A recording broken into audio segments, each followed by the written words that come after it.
Okay, welcome back everybody. I hope you had a refreshing break and enjoyed your lunch.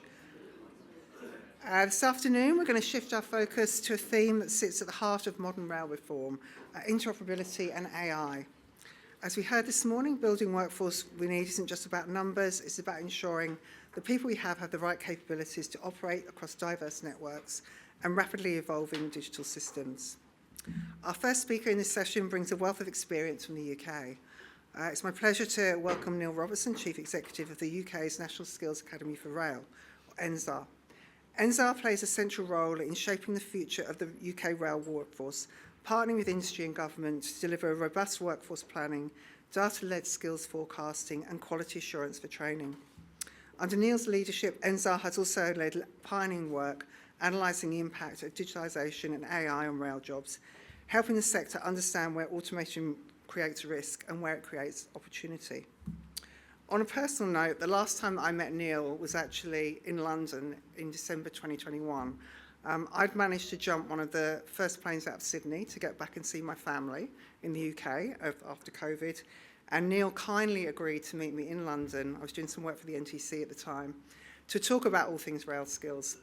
So I went to London that day, and I think we were the only people in London, literally the only people in London that day. So I ate all of his Christmas biscuits and his chocolate. We had a great conversation, and since then, Neil, thanks to all your advice in the intervening years and for coming over here today and joining us. So please come and join us.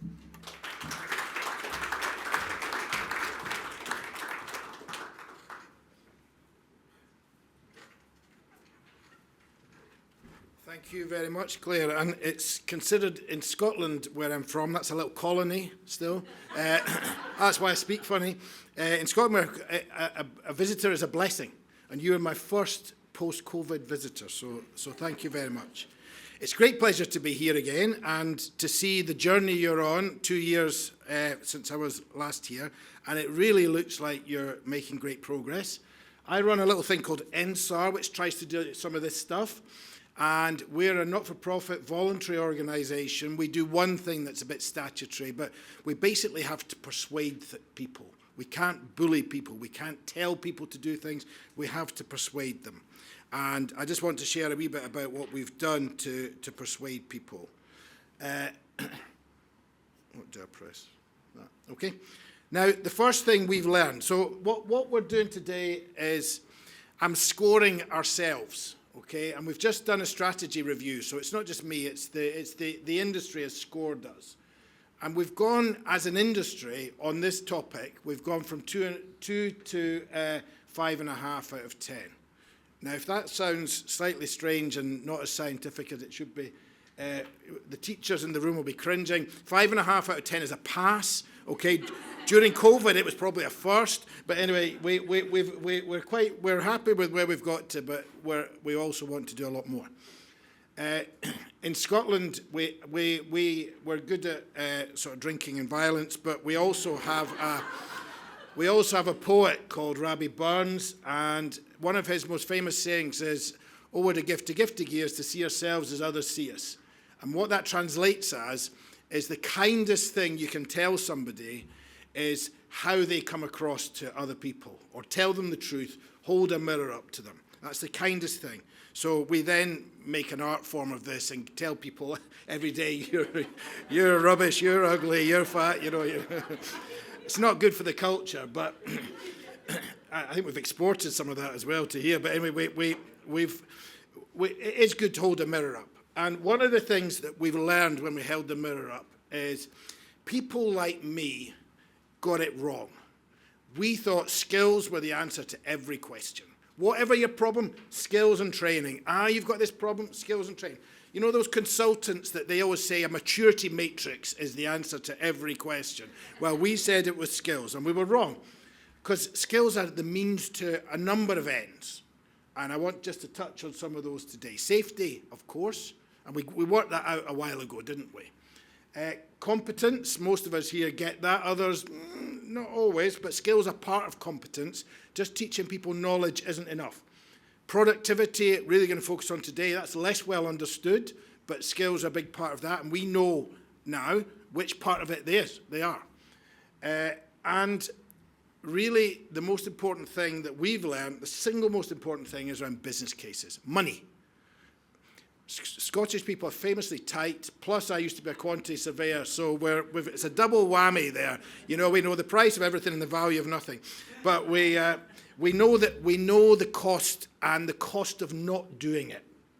And we can prove that to the satisfaction of the Treasury. And that was our game changer. And to get to that, we had to have data, like the stuff that Paul was showing earlier, but more of it. Supply and demand, regional, loads of data. We made a massive investment in data without really knowing what we were going to get from it. Well, that's what we got from it. We can prove a lot of the arguments we want to do. And I'll show you some of that. So we were a bit further on in terms of the harmonisation, which has allowed us to get into some of this stuff. We completely see, and the themes that we've talked about today, we're in some ways past some of them, but not in other ways, and I've got some examples from some other sectors that will amuse you. So we're going to talk a bit about quality assurance of training. This is, in your new harmonised world, you will quality assure that, or else things will go wrong, because you can't trust people as much as you want to. We'll talk about the stuff that Angela was talking earlier. I want to clone Angela. Really, I'm going to clone her and take her home. Sorry, Angela, I'll take your clone home. I'll leave you here. I'll take your clone home. Workforce planning, you know, but we've got a couple of examples. Digital, something to say on that, and then money again. And actually leadership, and no, that hasn't been talked about. We've a couple of things to say there. So that's where we are. So we have got standardised training with a standardised assessment, quality assured independently by NSAR. And it's really been a lovely thing. There's one version of the truth for many things, especially the safety sensitive thing. And what we're doing now is we are rolling this standardisation on, because there's other bits that we haven't done yet. There's 1,800 competencies, and we've only standardised about 120. Now, those are the main ones. Okay, so what we're doing now is the nice-to-dos. And digital is being a big part of that, of course, and there was a debate earlier, and there's a very difficult question of the panel. I was glad I wasn't on the panel for that, because standardisation of digital is not something that's in our gift. But we'll come back to that, because we're trying. But what we do now is recognised from other industries as being a good standard. So we've got people coming to us from construction. We've got people coming to us from the World Bank and the Asia Development Bank. I'm going to the World Bank in September to talk about it. So I cannot say anything bad about political leaders. So don't let me, because they won't let me in now if you do. But it's a model that they think they can use in other crazy countries. So it turns out that if you've got very organised countries like Germany, I'm not going to put Italy in that category, sorry, Angela, but if, you know, Germans think naturally in this way, a logical, rational way, believe in training. But other countries are crazy. Nobody can copy the German model, because you have to be German to make the German model work. It's just too hard for people. So you need something for crazy countries. And it turns out that the UK model is quite good for that. So we're we're internationalising the model a bit, and obviously we'd love to have that partnership here. We're doing it in Malaysia, and believe it or not, in China. By the way, you'll know when you're done. Mike, I've got 3 pieces of advice for you. One is you're going to lose some friends doing this, okay, and I'll explain why. But you'll know when you're done, because in China they've got a standardised funeral service for the railway. It's true. You die in a standard way in China. It's defined. And they don't have hospitals, but the Japanese do, so they've got that covered as well. So that's when you know you're done. If you're having a standard funeral. We have the quality assurance is called RTAS. Sentinel is the little card that gets you in everywhere, and we were talking about that at the ARA conference. Sometimes the scanning, we put it all on apps now. We've got something else called Skills ID, which is a more HR-y thing that builds on the Sentinel, which is, have you got this competence, yes or no? But we are more than our competences, aren't we? We are human beings that have got other skills and things. So we use Skills ID as a light touch, if you like, wider competence management thing that helps. Now, energy and utilities were in a disastrous place. They regionalised everything, privatised everything, Macquarie bought everything, and it was all a mess. And I used to run the equivalent body of NSAR in energy and utilities. And we went to the engineers saying, and Rowena, who was sitting there yesterday, said exactly what we found, that it takes a week to train someone for a 3-day job, which they've already got 95% of. We had that. We had that in gas, energy, electricity distribution, transmission, water. We had that. And it was my job to try and fix that. And I went round, and everybody said what was said this morning. Everybody said, yeah, Michael, you said it. Yeah, you have to. Well, yes, we'll standardise around hours. And of course you can't do that. So then the engineers all said, so we're not doing it. So I lost some friends because I spoke to the accountants. I spoke to the chief financial officers, and I said, this is costing you £12 million a year. This is costing you £15 million a year. And they had somebody probably from Macquarie's with their elbow into their back. So the accountants did it. The accountants signed it off, not the engineers. All the engineers hated me, but actually the contractors loved it because it saved them a lot of money. And then the costs were, and there was lots of examples like that. We did it with pumps. We did it with, having done it with training, we actually did it then with technology. Pumps, systems, those kind of things. But we had to talk to the accountants. And the engineers hated me for about 2 years. Now they think it's their idea. That always happens. In terms of, because the system, this is another benefit you will have when you make progress. Because once you've got standardized or harmonized, you can then make better comparisons. You can make productivity comparisons, which is what we're doing now. Why is that 50 kilometres of track costing twice as much to maintain? Because we know the competence, we know the people, what's the difference? So we can start to do that. We can start to benchmark. We make those benchmarks public. Again, I can't force anybody to do anything. But see when it's up there, public, you're 95, you're 100. Who asked that question? The CFO again is saying, why are we 100? Why are we not 95? And that has a power in itself, and that becomes its own momentum. So that's been something we can learn from. But we are a bit ponderous, and we're not using technology enough because we're in the rail sector and we're slow. So we're not using technology enough to enable all of this. So that's one of our next priorities, is to do more, and is to use AI to manage the data. By the way, we're going to talk in about a minute, but just to sneak preview, the biggest value we see in AI is leveraging the vast volumes of data we've got that we're not using. That will be where we initially in the railway see the value of AI. Can anybody help me with what that is? That is a rolling stock engineer Sunday best hat for wearing on parade. That's why it's so clean. I found that in my uncle's house when I cleaned out his house, got dementia, put him in, kidnapped him and put him at home. It's dreadful. But I found that at the bottom. And I didn't understand what that was, because as far as I knew, he worked in weapons and, selling weapon systems. And I spoke to my dad about that. I said, yeah. He always wanted to be a rolling stock engineer. He started in the Glasgow yard as an apprentice. And then my granny, who's a wonderful lady, said, no, you've got a blue collar. You need a white collar, son. You need a white collar. That's what we're up against.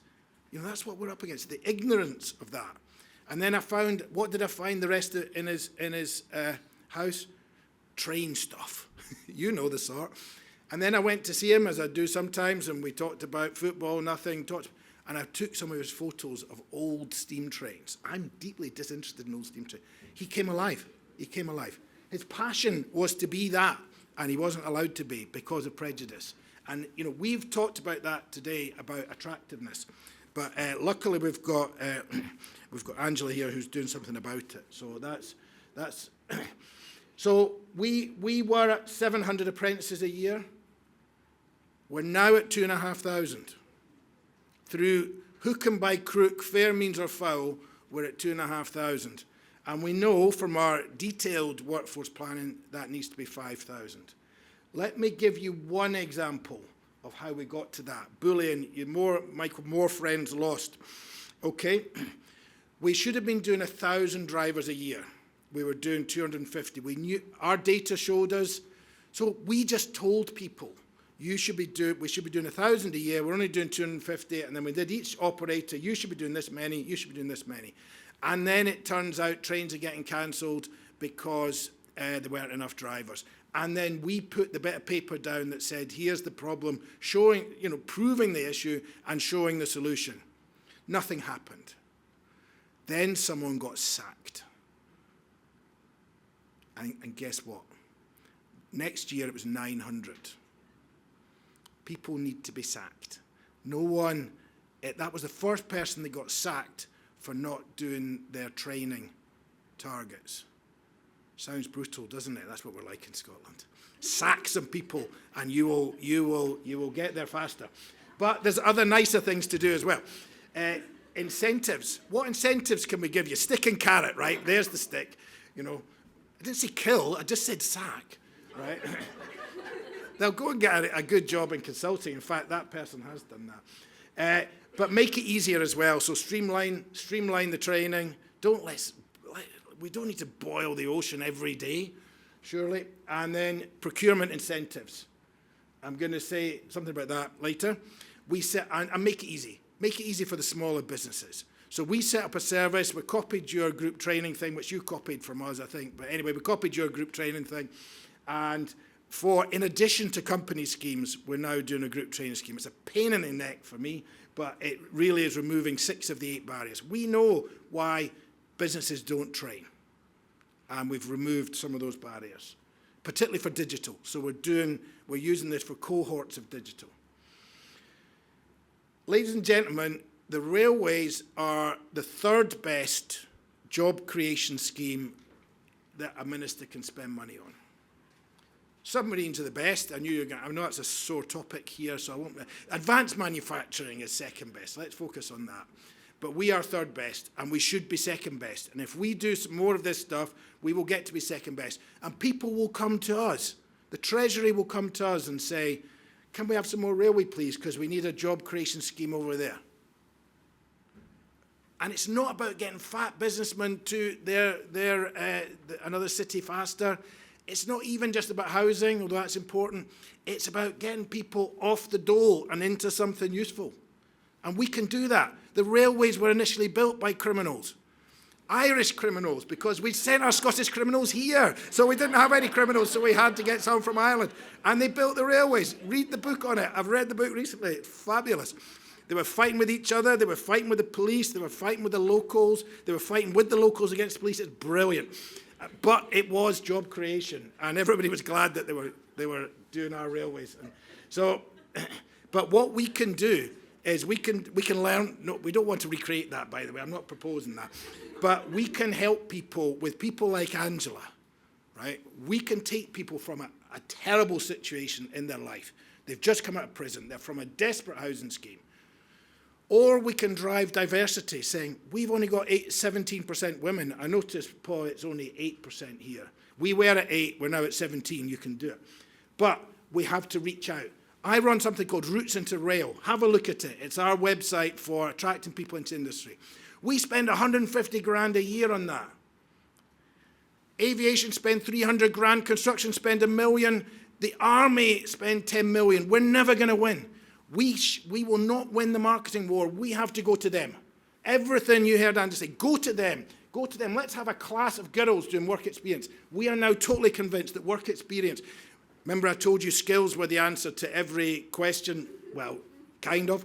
Work experience is the answer to social value and diversity. It is not illegal to say, I only want young black men in this group, or I only want women. I only want poor white working class lads from Huddersfield. That's not illegal to do that. It's illegal to employ like that, but work experience is the answer. It's a long interview. So we are really pushing that hard now and going to write that into procurement mandates as well. And progression pathways, pre-apprenticeships, That's why I'm cloning you, Angela, because we're doing all that as well, traineeships. We've not got it quite right. The previous government, bless them, talked about levelling up, and they didn't really know what it was because they were a right-wing Tory party pretending to be friendly. But they really did sort of invest some money in some things, and the new government's really moving it on. And the Treasury love it because they don't care. They're hard-hearted, but they pay for the social problems, and they know what it costs. So we now say, HS2, nobody wanted it. We said, we will give you 31,000 jobs, of which 17,000 will be new, back to data, and 10% of those new jobs will go to unemployed people. And we put that and we got it over the line with that. It was not going to get over the line. We put it there. I thought, well, please do this. Please do it. And they have. They've done a great job on this. If you ever want to see a big project doing this well, I mean, they've done lots of things very badly, but they've done this bit really well. And other people love us. I go to meetings with people called John, with no surname. They shake your hand, hi, I'm John. Oh, hi, John. Hi, John. There's no minutes, because these are the immigration people. These are MI5. These are people trying to control all this stuff, because our quality assurance, we find out where the cheats are, where the companies are, where people are employing people without the correct paperwork. So they want a bit of it as well. We're a bit nervous of that, but we sort of pretend. And we've copied your points-based system, really copied it, like word for word. And so we're now giving advice to the Treasury on getting people into our jobs, because you're nicking all our people, because you're offering them $250,000 to come here to sunny climate, except today. And, you know, so thanks for that. So we've got a points-based system too, and we're going to steal them back. So we do these kind of things. We do supply. Supply was the difference. Once you know your supply, demand's easy, supply's hard. And then you just do the difference and put a pound sign on it, and the world changes. So we invested in this model, and we're going to put some AI into this as well. We've not got any AI in this at the moment. But I've got a team of 5 people. Somebody said I think it might have been yesterday, data is not clean. Data is bad. That is true. I've got a team of 5 people cleaning up data. I hope that will only be 3 people with AI. But we have to clean up the data. It's a big investment. We put a levy on the card to pay for all this stuff. That's how some of this is funded. Anybody help me with that? Trojan horse. AI is my Trojan horse. Everybody wants to talk about AI. Nobody wants to talk about proper digital qualifications. So I get them, I lie. I get them in a room and say, come and talk about AI. Everybody comes and say, right, we're going to do 10 minutes on AI, and now let's talk about data science, data analysis, information and technology. Two thoughts on that quickly, because I know the time is short. AI isn't the answer to every problem, it's a tool. And we've done some analysis, which I'm going to show you in a minute, as to how it's going to impact. But the answer to many problems is data. And data science is one of our big topics. And the other thing, real insight for us, information and technology, level 6 degree apprenticeship. Yeah? Degree apprenticeship, level 6 information technology. That is gold. Those people are gold. The problem is every industry wants them, because that's a standard question. So we were using that for people who were doing information and technology stuff. And then I went to the signaling supply chain. We were going to be revising the digital signal supply chain. We were revising the rail engineering digital bit. And they all said, oh, don't bother, Neil. We're all using that. We're all using that. Convergence. Convergence is happening. Some of this will happen for you because it's converging. So I thought, that's great. I don't need to do the... And then I thought, shit. Because every other industry, they're now trained for 6 industries that will pay more. So we'll have to try harder to keep them. So we have to be nice to them because they want to eat avocado sandwiches. They don't want to be in a coal depot in Preston or Crewe. They want to be in London, beards and avocado and Guatemalan coffee. So we have to be nice to them. We have to create a community around them. So we're doing that. So AI is my Trojan horse. And leadership. We need to train the leaders in this. We've developed a competency framework for leaders, leaders being competent. Universities are raging. More friends lost. You won't get your visiting professorship, Michael. They hate me now because we've done a competency framework. And then they map their little courses, doing their little stuff, sorry, Angela, against what they want to teach you. They map it against the competency framework, and somebody in procurement goes, you're only giving us half of this. Not happy. But the competency framework, and we've done it for digital. I've bored myself senseless with digital. I've had digital and AI experts around me for a year writing this stuff. It's really done my head in. But anyway, I can now tell you about high-fidelity RAG. Hands up if you'd heard high-fidelity RAG before you came in today. Two. The rest of you? Okay. Sorry? Is it a jazz number? No. Yeah, I'm not even going to tell you what it is. Okay? You will find out soon enough. But high-fidelity RAG, you've heard it here today first. Okay? I promise you're going to hear that again soon somewhere else. And you'll say, I heard it first in Sydney on a rainy day. And so what does this mean? This is a study. We published it 2 weeks ago. It took us a year, different channel to the AI thing. And this is how AI is going to affect the workforce. We've got the whole thing, so you can have it if you want it.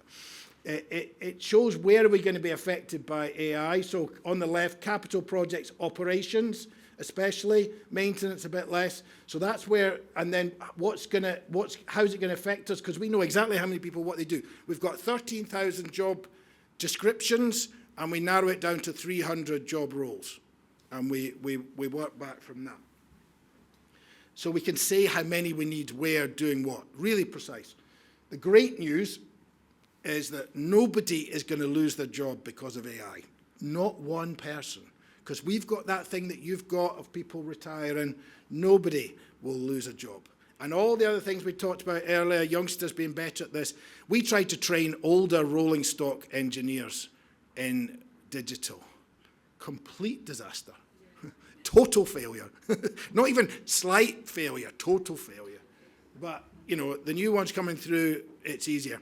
And then a neuroscientist said to me, Neil, do you realize what you're doing? I said, yes, trying to train them for their next job. A neuroscientist said, you don't understand, Neil, digital stuff, it's the other side of the brain from engineering. Imagine teaching your rolling stock engineers medieval French poetry. I couldn't imagine that. I couldn't imagine that. He said, that's what you're trying to do. You're trying to teach them medieval French poetry. I said, really? Anyway, so there's something about neuroscience which I have yet to get to the bottom of. If it means teaching people the equivalent medieval French poetry, I don't want to know about it. Anyway, but no one's going to lose their job, but almost everyone's going to be affected. Most of those will be upskilling, bits of micro-credentials, some bigger programs. Most of them will be happy, especially in operations. The operations people will lap it up because they work in systems already.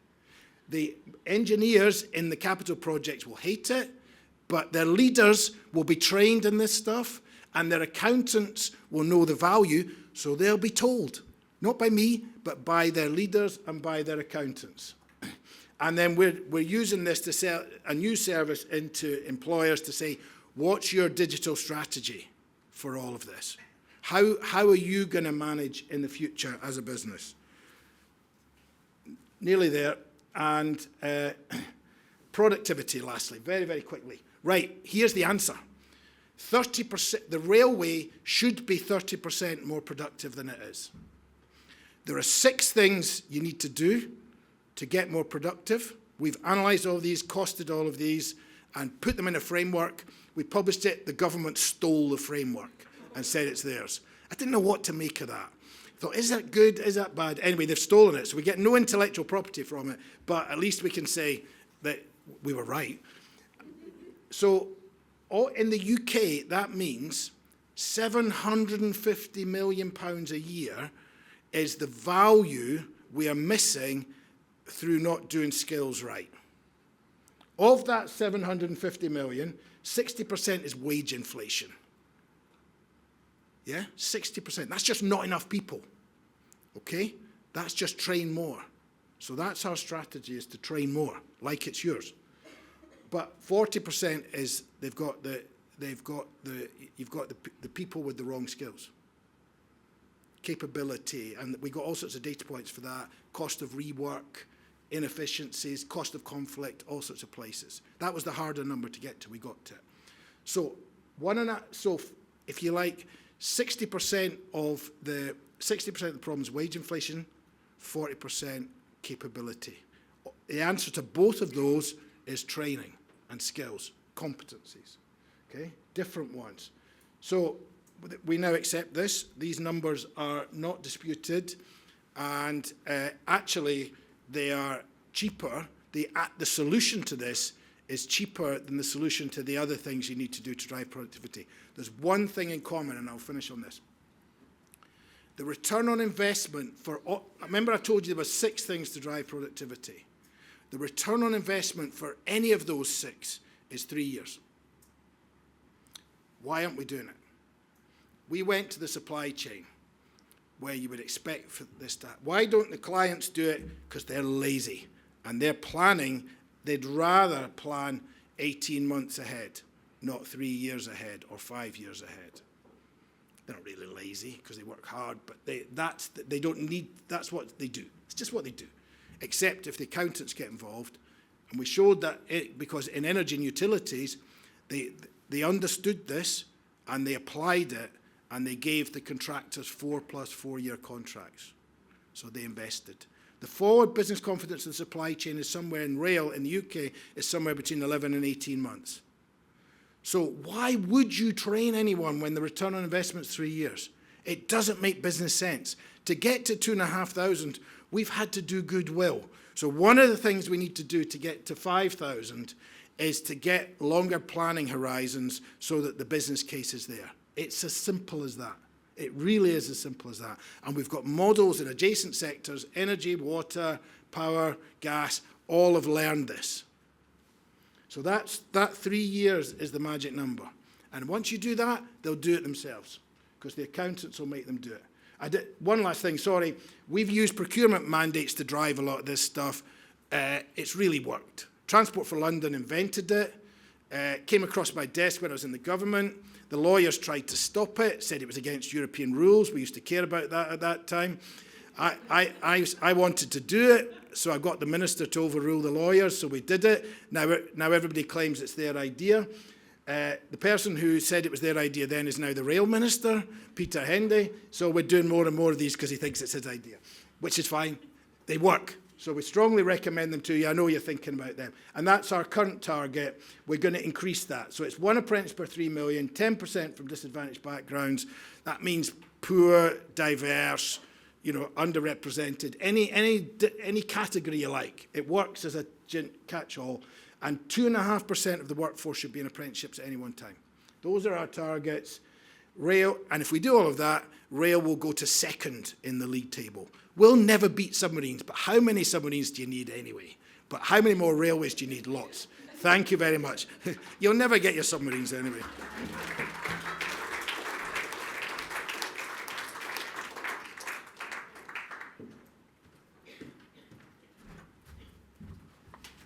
Now you know why I went to see Neil in London that time. Very entertaining. Thanks, Neil. Entertaining and really insightful, and obviously clear that workforce data and anticipating the impacts of digital technology are essential if we're going to really build that future-ready rail sector. So from the UK, we now move to Queensland, where similar challenges are being tackled with innovative hands-on approaches. Our speakers are from Queensland Rail, a major rail operator playing a vital role in connecting communities and supporting economic growth across Queensland. We're joined by Andrew Draper, System and Process Specialist, and Graham Atkinson, who's Capability and Development Advisor, both of whom are deeply involved in Queensland Rail's efforts to modernise and future-proof its workforce. Their presentation will explore how Queensland Rail is leveraging AI-enabled tools and workforce competency systems to support cross-skilling, streamline capability development, and ensure the right people have the right skills at the right time. Please join me in welcoming to the stage. Thank you.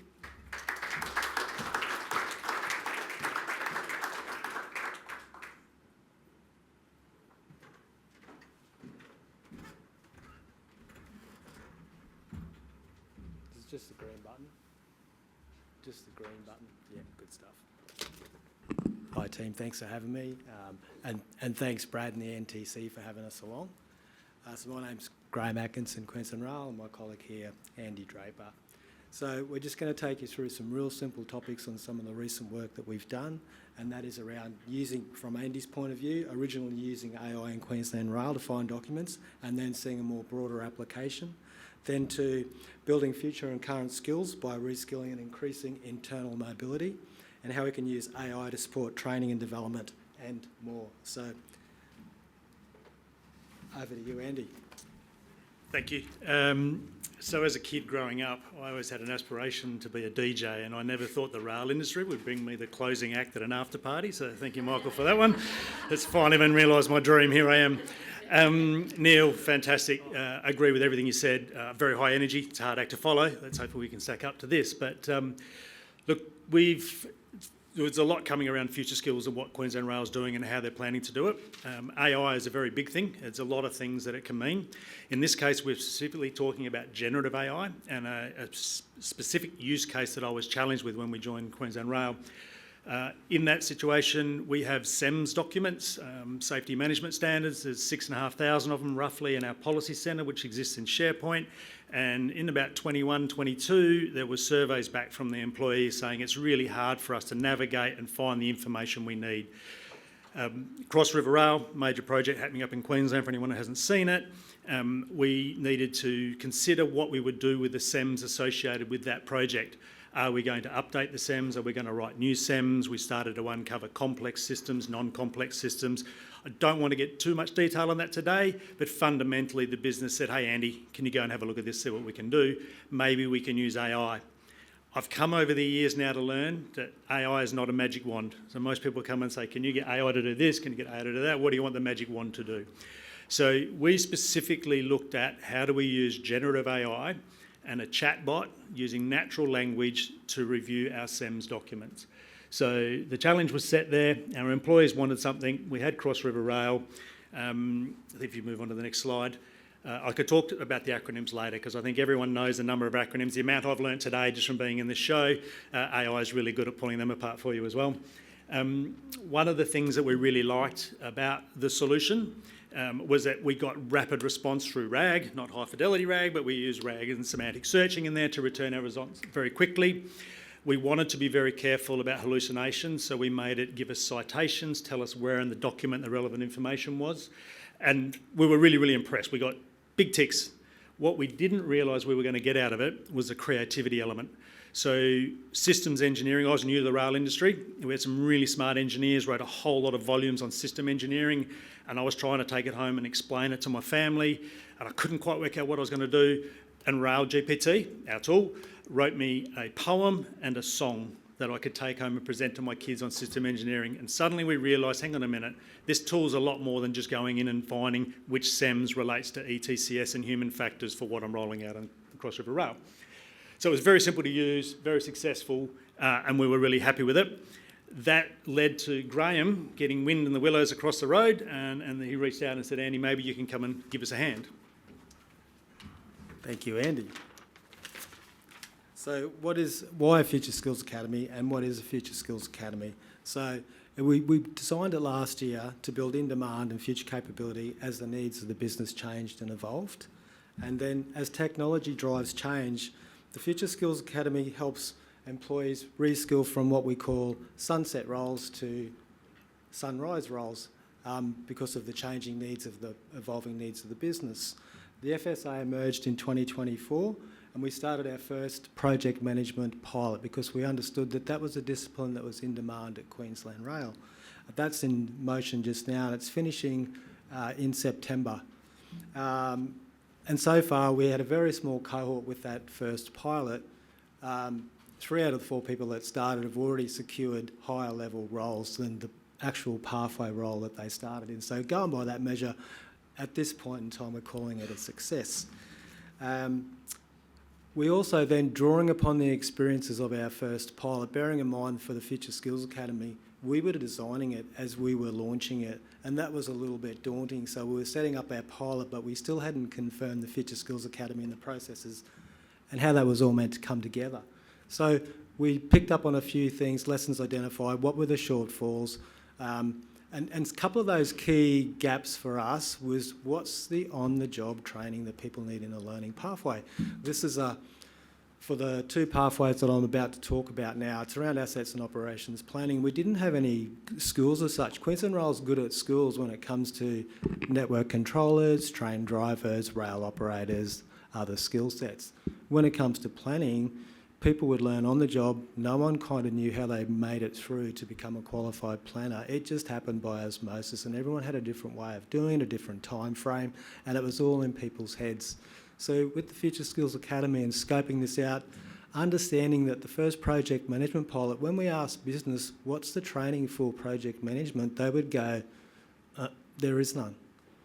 And then we'd go back and rescan again, and there wasn't any training. It was in people's heads, other than, say, sending them onto a POMBOK, a project management body of knowledge certified course, and people would do that on the job training to greater or lesser degrees, do it well, or perhaps not as good as it possibly could be.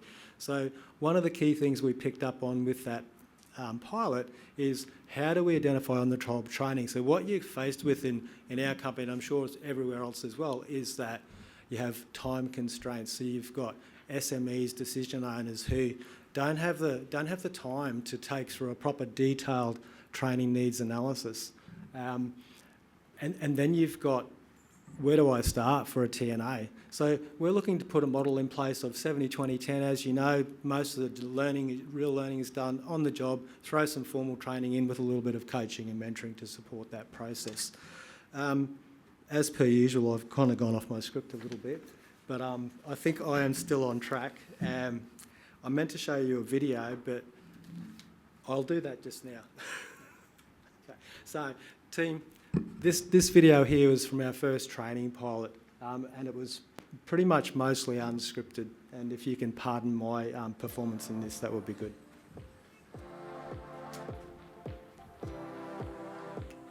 So Future Skills Academy is a virtual academy where it's a new function and it's designed to increase internal mobility, which is assisting our employees and our workforce move into new careers that are in demand now and into the future through structured learning pathways and training. I wanted to push myself outside of my comfort zone and use some of the skill set that I had developed at Queensland Rail and outside of Queensland Rail, and put me in an environment that really challenged myself.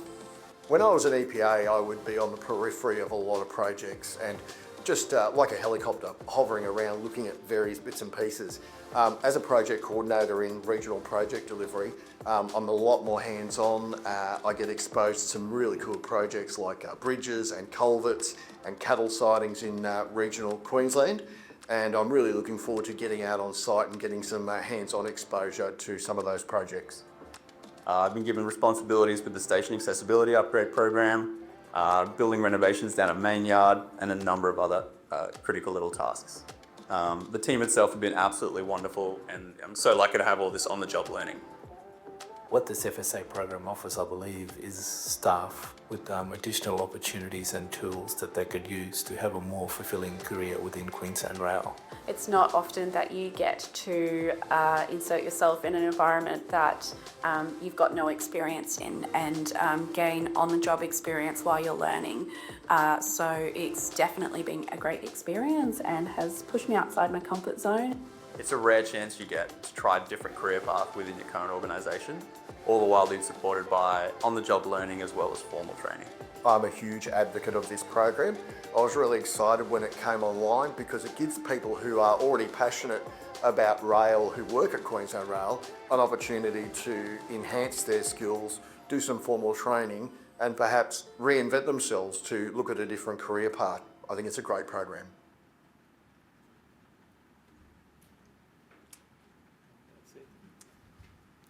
Thanks for bearing with us, folks. So I'm just going to talk through the model that we developed as an approach to how we scope out our learning pathways. It's effectively across two phases. So the first idea is to develop what we're calling a skills and proficiency profile. So in this case, for an assets and operations planner. And the second phase of that is identify on the job and other training and embed that into the pathway. So if I talk about the first piece really quickly, and that is we partnered using our partners and using their AI to identify other similar roles in the industry, and from that get the returns as a high-level draft skill profile and proficiencies, and feed in other contextual Queensland Rail information such as position, responsibilities, key selection criteria, which is our coding for proficiencies, if you like. We then did a draft profile. We workshopped that with SMEs to confirm the skills profile. That then is your starting point for everything else that follows. Then this was the challenge, and this is the problem, as I said. There's no schools, time constraints for people. We don't know what it is that we want to train people in. And the other aspect is, and I heard someone talk about this earlier, and that is that we want to give people context for understanding what's involved with the learning pathway. In other words, what's it like to have a day in the life of an assets or an operations planner? And we tackled that head on, and we took people into workplaces, and that was high quality, but it was also a lot of effort, and people had to physically be there to actually get an understanding of what was involved. And I'm just going to get you to hold that comment, because Andy's going to come back onto that when he starts to close his piece out. But that's our process, and from the skills profile, we developed what we're calling an expression of interest that employees would apply against. What you're looking at now, team, is it's just an image of a learning pathway across 12 months, across 3 graduated phases of learning: discover, develop, apply, with structure being dedicated coaching events, embedded on the job and off the job training, including evaluation data points such as evaluation activities and performance interviews to understand how a person's tracking as they go through the pathway. And the intention is that when a person comes into a pathway, we've selected them based on their adaptable, transferable skills, their learning agility, not necessarily who's the most qualified technical person to be an entry-level planner. So that's just to give you an indication of the structure of the pathway, which I think I pretty much covered. And now I'm just going to finish off on that first box there. And this is the interesting stuff, right? So I've been involved with training needs analysis before, and it's an absolute science, right? And there's a lot of rigour that you need to put in it, especially when you've got regulation and legislation. So what these planning pathways are not are fully fledged accredited training pathways. So we'll talk about the potential, as we close this out, for potentially training needs analysis for accredited training. But for the purposes of what we were looking for, what we did was I phoned Andy and told him what our problem was, gave Andy some information. So again, PD responsibilities, key selection criteria, skills profile, skills proficiencies, parent skills, business adaptive and technical. What Andy's done is ingested that into RAL-GBT. We called it at that time. I think it might have even evolved since then. And then Andy's given me a first cut. And from that first cut, we distilled that information, condensed it some more, until we were happy enough to take it to the SME stakeholder group across a series of workshops to validate the information. And when I say validate, it was like, not enough, too much, take some out. Oh, actually, how about you put this in? And eventually, over a series of simple workshops, we came up with the learning pathway that identified the on-the-job training. We did the same with LinkedIn Learning. Queensland Rail introduced LinkedIn Learning. We drew upon that. We embedded that into the pathway and other formal training as well, to then develop a fully fledged learning pathway guide that we could use, that all users could use, not just learners, but stakeholders like trainers, leaders, other employees. I feel like I'm almost running out of time here. So I might just skip to the last bit to hand over to Andy to close that out. Thank you, mate. So yeah, it was a really great time. We had RAL-GPT able to ingest the information from Graham, create some information for the work teams to go through and create these pathways, really focusing around micro courses, micro learning, where LinkedIn Learning can come in. We created the day in the life, and all of these activities I could do in minutes. It was incredible. We talk about impact to employees in the future. I think about enhancing employees' work in the future. I don't think people will be losing jobs. We don't have enough people as it is. They will pivot, they will shift. The use of generative AI does help them to move into that space. Some of the things that are exciting that are coming is reasoning AI, where I think right now we have generative AI. We'll be talking about reasoning AI in the future and its capability to do different things. I'm really interested in what it will be able to do for us in training in the future as well. I think it will be able to recognise and do paced learning with people, so you can have one-on-one, which we believe is probably going to give a better outcome, and the AI will be able to adjust itself based on your recognised prior learning and provide you access out of hours, during hours, different courses, stop, start, change, pivot, and AI doesn't take anything personally, so it's quite a good tool as an educator there. I do think we'll see a lot more of it in procurement, in HR, definitely in the operations and maintenance space. Digital twins is something that's very different. It's still part of the AI. I think that's going to make a huge difference for us in the maintenance space and what it does for maintenance people in through there. So we've used AI in a very simple instance here to say, reading our SEMS and understanding the skills matrix and things, can we generate a series of documents that they can then go into creating pathways for people to easily pivot? As a pilot, it's worked. We could now potentially take this further with the business, and I believe we would share this with other organisations. We're very much about a national thing here, so anyone wants to catch up with us after the show. And mate, just a quick one on the delays. Have we got time? Talk about the delays. So one of the things I was aware of, and I've come from other industries, is quite often people want to understand what it is to do the job. So as a bit of fun, I put it into a different model and got it to create a podcast. So we have 2 characters talking for 3.5 minutes about a day in the life of, and they were literally travelling on a train on their way to work, having a conversation. Now, we know the younger generation coming through are probably more interested in podcasts and videos and LinkedIn learning than they are a classroom presentation. So the podcast thing on the day in the life was really cool. And from the back end of that, we did spin out and do a little bit of AI avatar. A year ago, the avatars were a bit clicky and jitsy. They are much, much better nowadays, and you can hook them back into large language models. I do think that'll be the future. But for now, someone looking for something creative, and I see Victoria's doing e-learning and things, podcast is really simple to pump out, and I find great engagement. Thanks, team. We'll just close that out now. Probably just want to say, following on from Neil, mate, that was an awesome presentation, and also Scott's can tell a good story as well. So, thanks, team.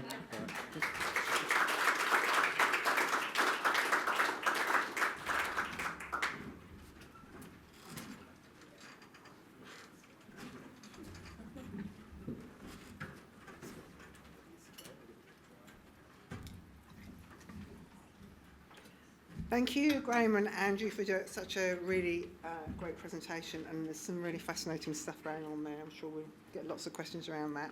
And thanks also to Neil, great powerful insights around the whole piece. It's your turn again, so we're going to open the floor for questions and explore some of these things a little bit further. Andrew and Graham, thank you. Neil, do you want to come up and join us for questions? As usual, we'll have some microphones splitting around the room, hopefully. So just raise your hand if you've got a question, and we'll bring a microphone to you.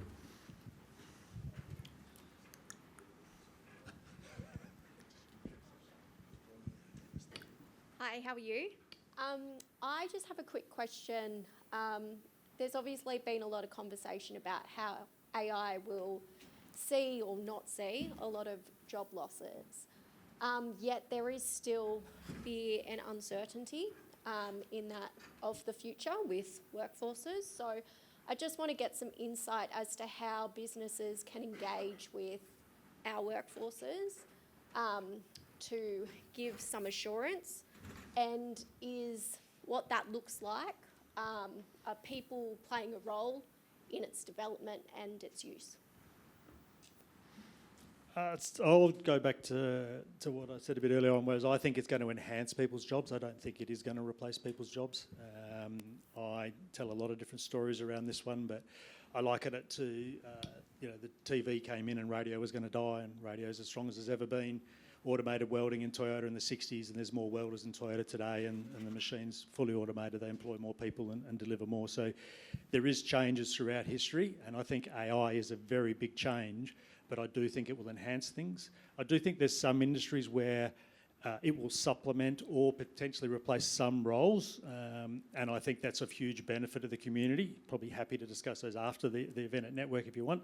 But fundamentally in the rail industry, from what I've seen, I think operations and maintenance will be enhanced through this digital world we move into.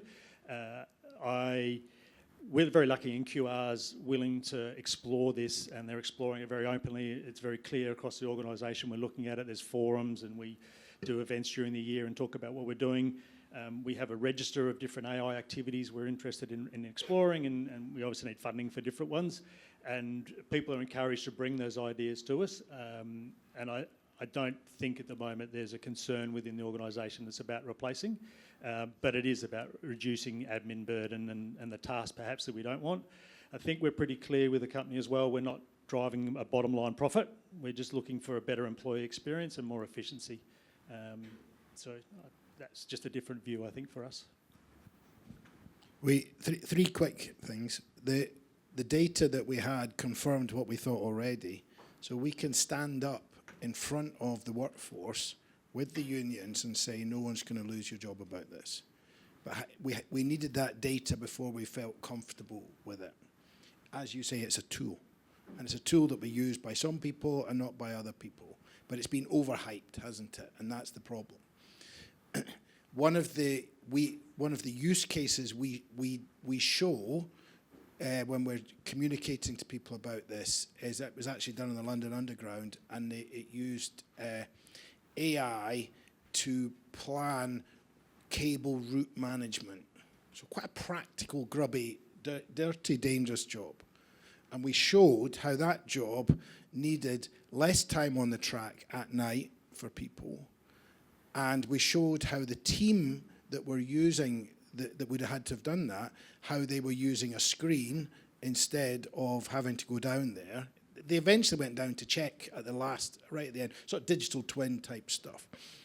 And it was a real project, and it was a real situation, so they could ask questions about that, and they could see the software. So it was like a demonstration of it. And that seemed to reassure people that actually that has made that task easier and that job better. And the last thing is, the railway's too expensive.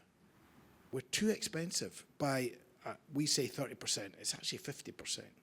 So we have to get cheaper. So, I mean, and most people recognise that.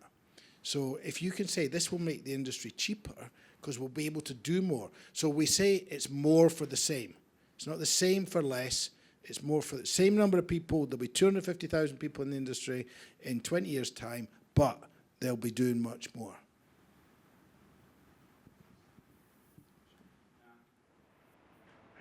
Hey guys, while we're on AI, a bit of fan, and agents are starting to become the big thing in the AI world, and so we're talking, LLMs and using it, I guess, quite tactically and pragmatically for education outcomes. If we now have the ability for AI to be treated like an intern to do tasks that then follow onto other tasks, and it can do it and it can reason for itself, going through without necessarily the human being in the loop. How do you see that being leveraged in the next phase of your discovery in and around the projects that you've got to read? Where I would start from on that is that no one will let that happen unless we develop some standards for AI. So we've got, because what was done is we've traded ease for accuracy. This is why I was talking about, you'll know this, but for others, AI is not particularly accurate, uses hallucinations. It's not accurate enough for a lot of safety sensitive things at this point. So there will need to be standards. So that's the next thing. Before what you described will happen, but there'll need to be some standards first.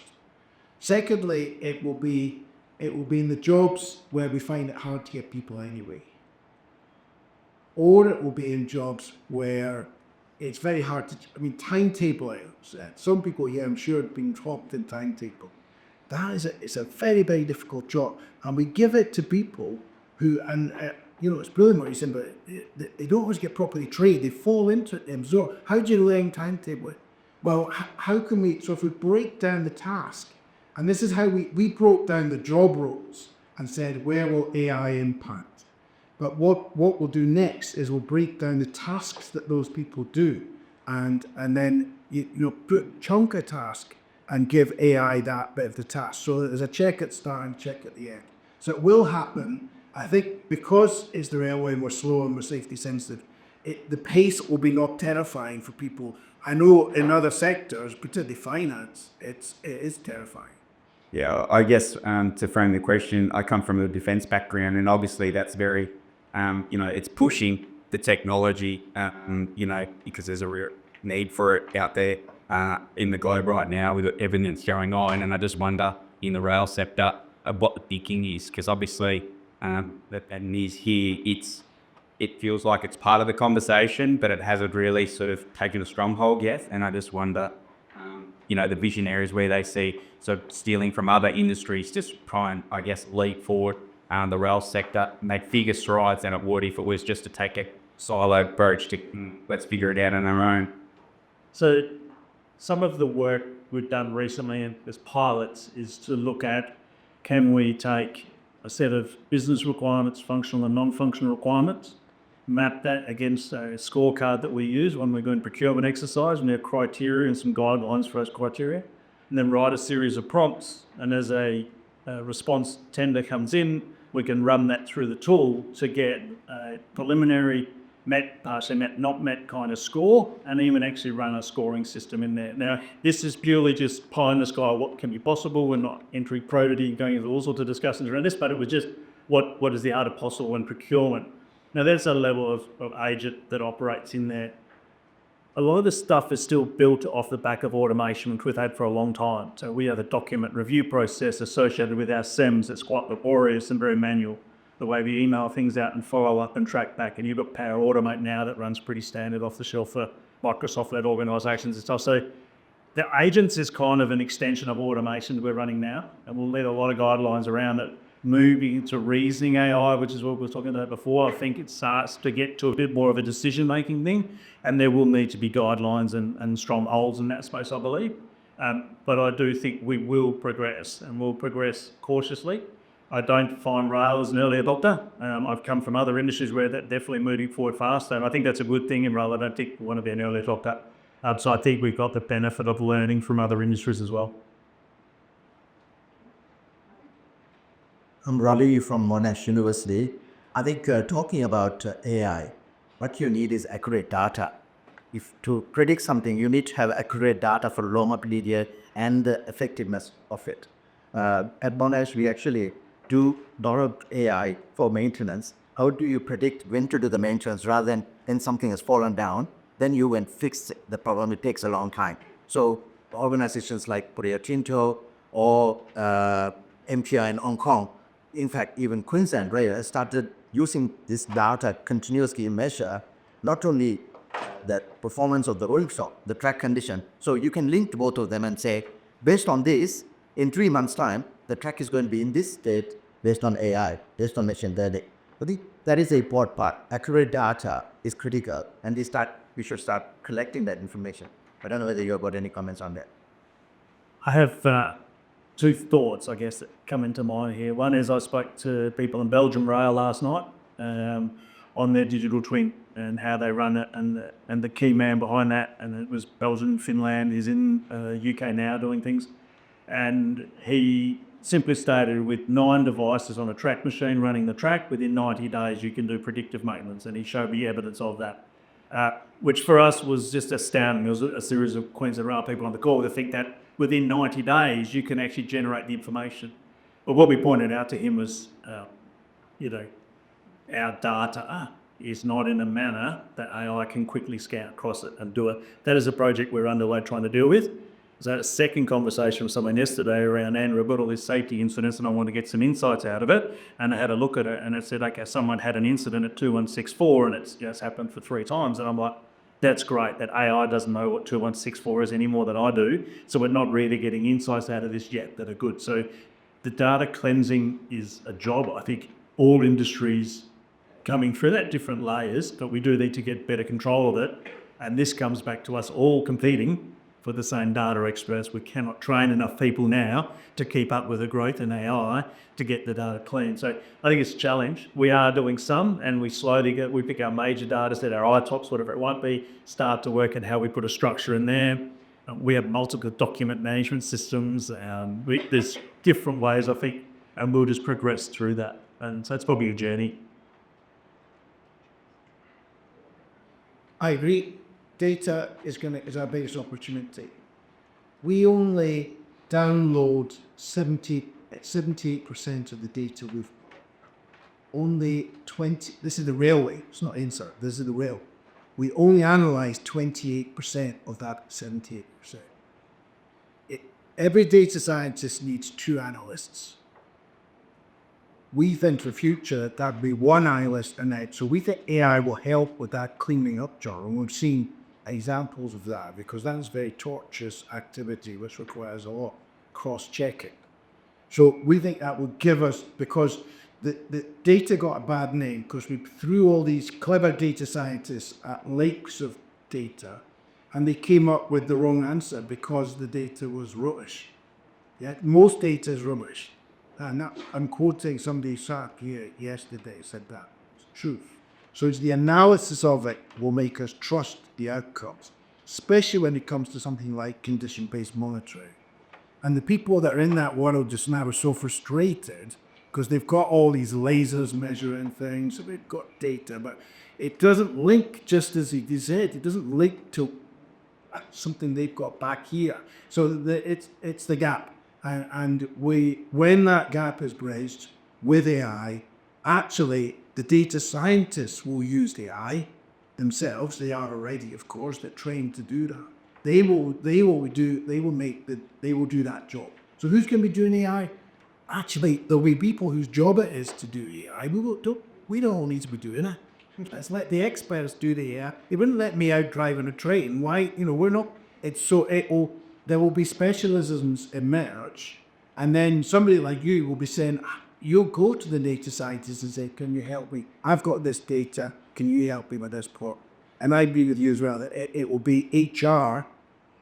The combination of competency and HR data will be an early place that people like us will see this really powerfully happening for competencies and other related things to do with performance as well. Any chance that NTC can harmonise data across all the organisations? Not a host hand.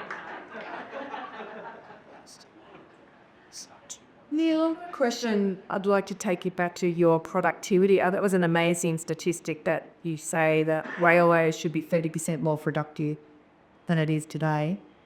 And you said that's 6 things that you needed for a productive railway. And you obviously went to skills, but what else was out there? Because the Australian government is particularly interested through a sort of activity lens at the moment. I'll send you the slides, but so the first 2 things are the training of new people, and then the upskilling training of the sort that we were just reading about. The other 4 things are standardization. You knew I was going to say that, didn't you?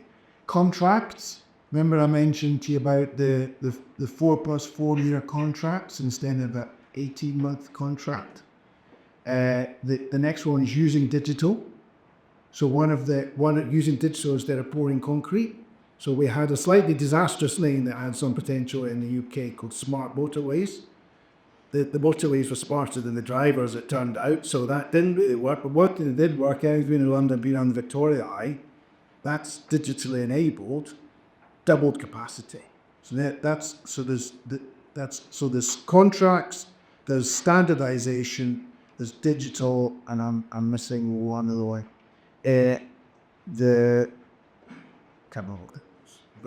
I've got it written down. So those are the 4, and then what that becomes is that skills becomes part of a productivity story, but actually the skills bits are one of the quickest bits to achieve.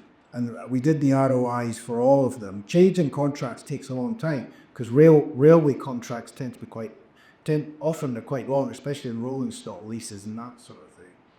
Incidentally, the rolling stock people understand all of this because they've been doing this for years, and they don't TOTEX, that was it, TOTEX. So what's TOTEX is CapEx plus OpEx. In other words, whole life value. Yeah, and the rolling stock people, the life of a train is 35 years. The return on investment's 19 years before you get your money back. Right there, so that's a powerful bit of TOTEX. Right? So TOTEX was the game changer for most industries. And think about it, we all do TOTEX, don't we? Do you want to buy a cheap car or a cheap washing machine knowing it won't last as long, or do you want to spend a bit more knowing it'll last longer? We make TOTEX decisions all the time, except we don't. When we come to work, we stop making TOTEX decisions. So that was the last. Okay. This one's kind of related to what Ravi raised as long ago. I'm a breaker believer in AI, by the way. Not only I put more machine learning than AI. And I think if we use it properly, and we've got to educate our leaders, I think, in terms of specify the market, because quite often I think the capabilities of what we can do with AI is there. But industry won't bring it to you, because if you don't specify what you're looking for, then you won't get it opted back. And I think a lot of it is about increasing the performance of the railway. So if we go to the operator's got a role to play all of this. So if the operator is something I believe in.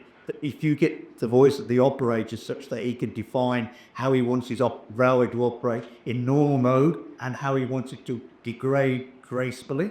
So, at this moment in time, you've got loads of data which is there to be collected. Most of it gets dumped onto a hard drive, took into the depot, then analysed later. You can actually do this supply. And so you can get to that position where you've got the wheel rail interface, you've got the OHW to antograph interface, so you've got all the track condition, you can monitor live, you've got the condition of the train, and you can get to that utopia of going away from just being able to analyse and predict maintenance. You can get to the point where you can predict failure and start to increase the network performance as well. I don't think any both on. You are keen on AI. I think we need to do a podcast to explain it to other people. That would really. We are training leaders. Leaders won't specify anything, but we're training them to know the questions to ask and the value they should expect. So that's in the competency frame.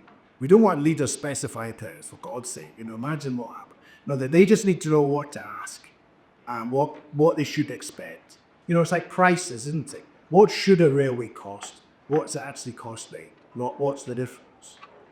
So you're right, but and leaders won't do this. We found as part of our research and for the competency framework, leaders are not confident in this at all. So they're nervous of it. And then someone like Andy comes in and terrifies, and then that just makes it worse. So there needs to be a way of it being introduced as not the new magical thing, as just a tool. Let's calm everybody down. Excite them, definitely, but then calm them down and say, this is just like introducing, we used to use slide rules and now we don't. We now use calculators, or, it's just the next one of those. Can I add on to what Steve said, that Hong Kong MTR runs at 99.96% punctuality with 4-hour window of maintenance. And it's in that only 2 hours they get to do the real work. They run at 99.96% punctuality with 2-minute intervals between trains. The reason is what's highlighted. They actually utilize artificial intelligence now. I think they are really utilizing their track data that is coming from their trains immediately using smart instrumentation. So that's what I was actually highlighting before, but I didn't want to debate that particular point. Railway has adapted, but not all railways. Some railways have adapted, and that's what we have to start looking at, those leaders, how they are doing it, and how can we do it to get that 40% performance improvements. I wish they'd done that when they were running Crossrail. But anyway, the incentives were aligned there because they had the train, they could get the data, and they were doing the maintenance. So that was a TOTEX example. What we've got, and you will have some of, we've got non-aligned incentives on this. So Siemens own the train. So a rolling stock company own the train. Siemens supply the train, and then an operator runs it, and then the infrastructure people who actually look after the track. So that train has got loads of data about the track. Does the track people ever get it? No, for commercial reasons getting in the way, as well as the capability, well, no need to analyse it anyway, but which they probably do in Hong Kong. One of the things that we're doing in the UK, for some reason, we're nationalising the railway, and some of those commercial incentives will be more allowed. So we'll be able to do that. But we've never really monetized that data. And I believe we will. And I believe AI will help us with that, just as the example is a good one. Might follow that up. We probably need an example from a less different country that's a bit more crazy, like Africa or something like that, Turkey or something like that, because it won't be meaningful to people. But I think when we do come to align the commercial incentives, so that's why data's always an afterthought, isn't it? You know, it's people like you guys that are passionate about it. Whereas if we're doing stuff around procurement, which is around maybe not standardizing data, but making data available, the sharing of data, then that way you can, and you know, with procurement, you can do certain kind of stuff. Do you agree? I do. There's, even last night talking about Belgium, they said that they've gone from a $6 billion forecast maintenance cost to $3 billion.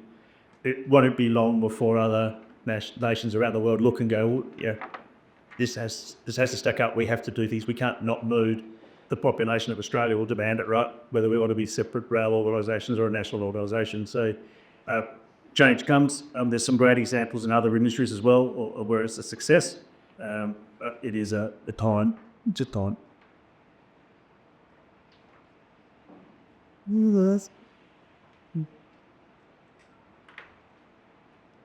This one's not a bad question, this time. Rose? I can see real advantages to having either in-house, like with Queensland Rail, or an impartial broker, like with yourself, Andy. Is it a question, is the commercial questioner the first thing that needs to be on the page when it comes to this? Like, you would trust an impartial broker or an in-house team, much so because of the initiatives. It's the engineered solution that follows a response to the commercial, the ability to be commercially opened. It's a very good question. In what I've seen so far, we ran 20 demonstration projects called Living Lab, where we were trying to different use cases, including some academics doing some brilliant stuff with AI indeed. And generally not. The commercial issues were not primary because there's generally, you can find enough use cases just now where the incentives are aligned. So I gave you an example of where it wasn't, but there are plenty for us to be going on with, even within just maintenance, especially perhaps in just maintenance, in HR and training easily, because you know you're responsible for your workforce, aren't you? And you've got different pieces of data about them. Where it becomes more elaborate is where I went to a Siemens conference that they let me into because I was speaking at, and they let me stay. And they got this top futurologist over from California, and he said to all these German executives, Matthias can imagine this, they were all, you know, they're all clever, hard-working, high-tech people. He said, "You're all dinosaurs." They were furious. They were actually shouting, "No, we're not dinosaurs." I was quite happy to be a dinosaur. No, we're not. And he said, "You're dinosaurs because what you do is you use technology again to help you achieve your paralog ends." Now I'm saying to you, let's keep it that way for now to not frighten the horses, okay? But because we've got to persuade some dinosaurs to do stuff, okay? So remember that's dinosaurs. So dinosaurs are now, it's not like my dad who apparently he's a mouse, crushes it down. That's even earlier in evolution. Dinosaurs are like me, who will use a bit of technology to help me do something I'd already decided to do. Gen Alpha, and we do not work on Gen Alpha, they're 16 next year. They are terrifying. But one of the features of Gen Alpha is that they don't think like that. They say, where can this take me? Where can this bit of technology take me? And we do have people around us, you might be one of them, that you definitely are, that people are happy to follow the technology. Where will it take me? Rather than putting constrained ends on it. The thing about the railway is, and it's back to your point, I think, is that the railway will be we will be dinosaurs of that sort. The analog ends. We will be dinosaurs long after the military. That's a great example. Finance, other sectors. So I think my answer to your question is that what we dinosaurs will be busy with for the next wee while, be making use of the data we've got and aligning incentives. We will always be nudged by slightly people make us very uncomfortable to say, well, you're only doing that with it, but you could be doing this. But we'll keep them arm's length and, send them to coffee shops and, and just have them in once a year for conferences. If I interpret your question correctly, I think you're looking at how do we kick this off in our organisations. And I was in a very fortunate situation. We'd done some Power Apps. I'd taught people about SharePoint lists and Microsoft Forms and getting away from Excel registers on your desktop. And people said, oh, this guy's a tech guy. I'm not a tech guy, honest. But one of the leaders at the time said, can you have a look at, can we use Gen AI? And anyone who's reading the paper today, Gen AI is a buzzword, so had a look at it. QR's been really good as an organisation to say, let's have a look at it. Probably what we learned is we did a whole lot of proof of concepts in a whole lot of different places on where we thought the problems were, and we came up with these solutions, and the business had a look at it and said, that's great, we don't need that. So you kind of have to make sure you're solving the problems that business needs that are scalable, whether it's solving it once because it's got a big return or it's an ongoing thing.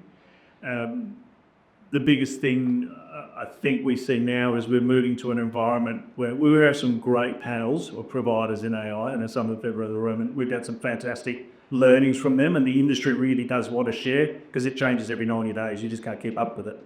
But we've got to a point now where we're standing up our own environment, a sandpit environment outside of our QR ICT environment. We're a Microsoft Azure organisation, so if you want to use any of the Azure suite of products in there, stand something up, import some data yourself into that safe environment where nothing can go wrong, and play with it for up to 90 days, and you've got a bit of funding, it's not a huge expense, and you get to a point where you think you know what you want, then depending on how thorough we are, we can either go straight to production or we go to our third parties. So we've got a pretty good idea. So 2 years ago we had no idea, now we're starting to get a little bit more information. We're starting to give some of our people an environment where they can play with it. And I think through more conversation, through the organisations, through our Yammers and our various channels and things, people start, 10-15% of the population probably is interested in it, but there's enough smart people in there to move forward, and generally they're solving the problems we need to solve. Thank you. Okay, I'm going to draw that to a close, but thank you so much again to our speakers and for some breakfasts once again. We're going to take a quick break, some refreshments outside, so please enjoy those and continue to collect your delegates. We're back here at route 2, so not very long, have the last session of the day. Yeah, so she can move right now, but it's right.